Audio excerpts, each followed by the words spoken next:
Sodor was still recovering from the storm. All the engines were working hard to make sure all the buildings were still sturdy. All 3 breakdown cranes were needed to help clean up. There were many fallen trees, water towers, and roof tiles that needed to be cleaned up.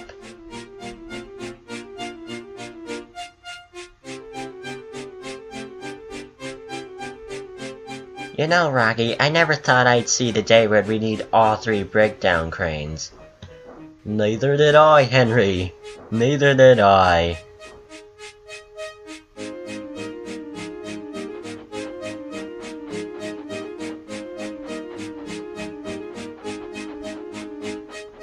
Later, Henry approached a red signal.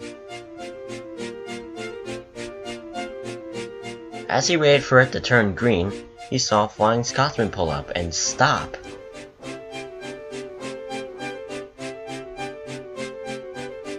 Dude, what are you doing? Don't stop, you're breaking Rule 55. I did it once and the thin clergyman wasn't happy with me.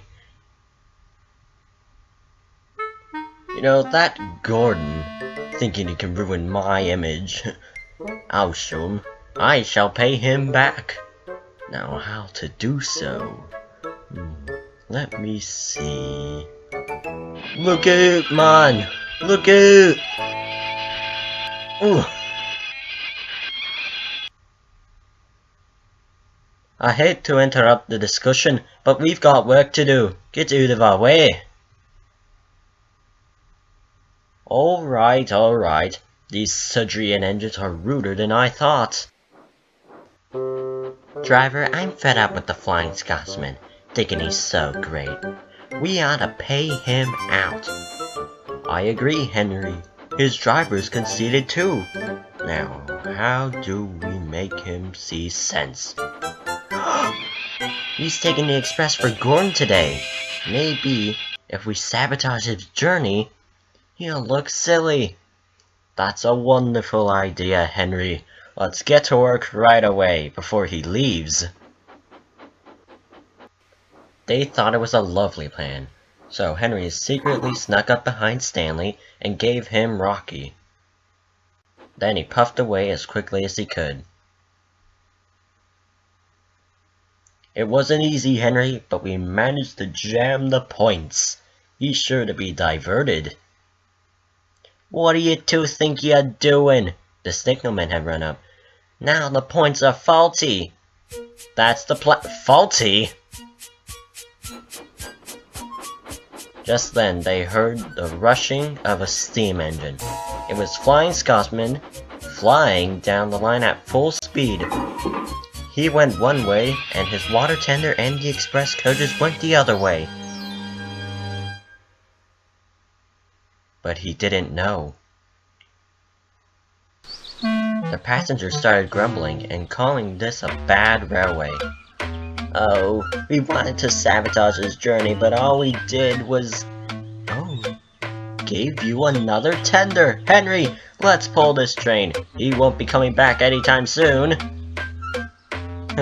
Well, I did say I wanted another tender.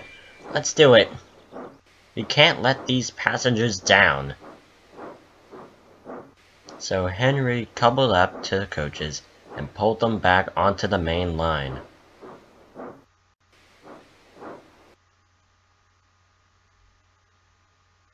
Then his fireman coupled him up to Flying Scotsman's water tender.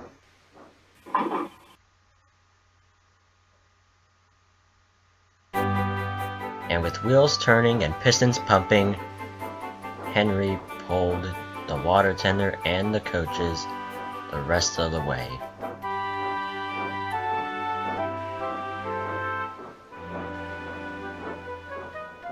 Come on, we're doing it,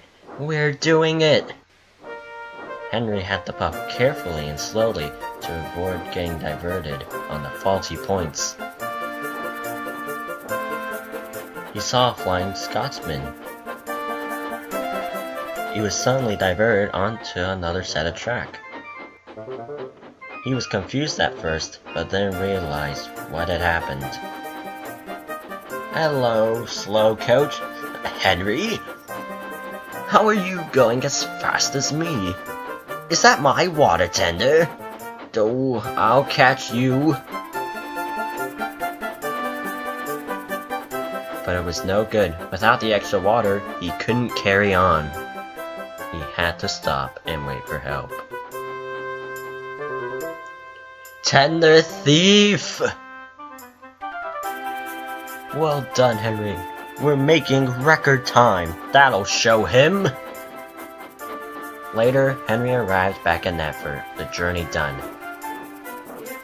Sir Topham was surprised to see that he had Flying Scotsman's water tender. Henry, the signalman told me you sabotaged the Flying Scotsman's express run. Now he's lost his water tender, and I see you have it here with you. The driver looked sheepish, and so did the fireman. This won't do it all. He won't be happy when he sees you with it. And he wasn't. A few seconds after he said that, Flying Scotsman pulled up. So I finally caught up to you, tender thief. I think we should go now. Great idea, Henry. He went so fast that he left the fireman behind, and he had to run up to catch up. Flying Scotsman was recoupled to his tender.